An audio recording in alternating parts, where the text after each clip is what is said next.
First and foremost, Jonathan Diller is an American hero. A hero whose wife will not have to grow old.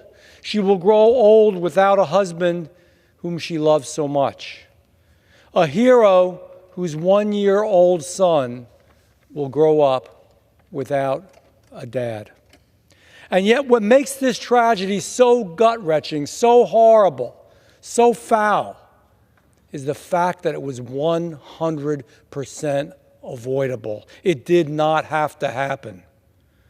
What kind of a society are we when we let individuals who have been arrested 14 times, 20 times, more times than even that, and we keep sending them back out to roam the streets and hurt our good American citizens? What kind of a society are we when we prioritize identity politics over the safety of the American public and our law enforcement officers?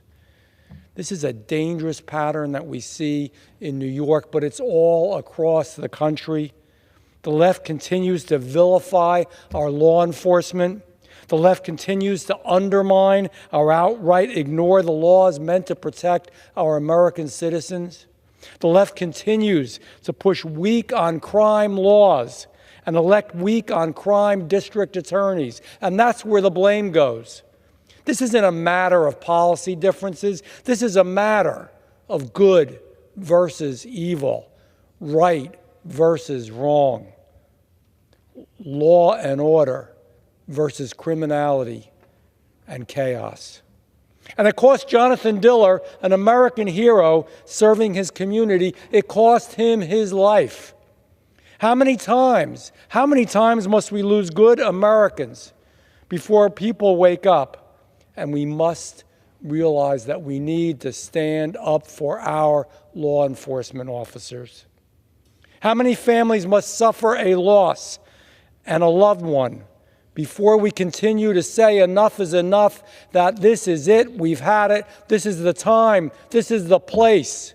And it has to be more than words. It has to be more than resolutions. It has to be in change. And we need to make that change now. We cannot allow brave men like Jonathan Diller to die in the future.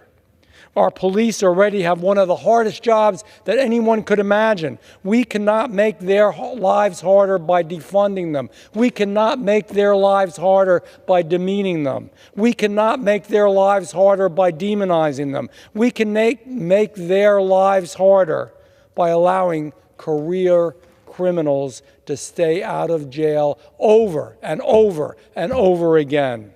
We are a nation of laws, and we owe a tremendous debt to those men and women who enforce those laws. And we owe it to them. We owe it to them to pass laws that ensure that they are properly funded, and to enforce laws that keep the bad guys off the streets. I thank Officer Diller. I thank him for his brave service, and I'm praying, we all are. America is praying for his family. But as I said before, that is not enough. We must make the change. I thank my friend, Congressman Anthony D'Esposito, for bringing us all together today. And I thank him for his good work. And Speaker, I yield back. Mr. Speaker, I yield some time.